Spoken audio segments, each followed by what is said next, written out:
சபரிமலைக்கு விரதம் இருந்து 40 நாள் விரதம் வந்து காலையில் குடிச்சு சாயந்தரம் குடிச்சு எல்லா பூஜைகளும் முறையாக செய்து அவன் சபரிமலைக்கு போகும்போது அந்த சபரிமலை ஐயப்பனை பற்றி மிக கேவலமாக ஒருத்தன் பேசுறான். ஐயப்பனை பற்றி நோட்டீஸ் கொடுக்குறான்.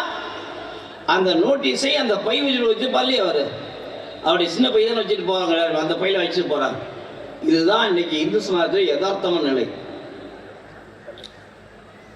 சுவாமி விவேகானந்தர் சொல்றாரு, உடைய தாய் மதத்தை எவனாவது பழித்தால்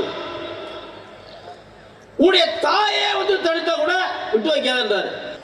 நமக்கு ரொம்ப முக்கியம் நம்முடைய தாய் தான். தாய் தான் நம்ம கடவுள். அந்த தாயே வந்து தடுத்தாலும் நீ விட்டு வைக்காத அப்படின்னு சொல்லியிருக்காரு. இதை இந்த பக்திமான்கள் கோவிலுக்கு போய் சாமி முறை எத்தனை பேர் உணர்ந்து இருக்கிறாங்க, நீ சிந்திச்சு பார்க்கணும்.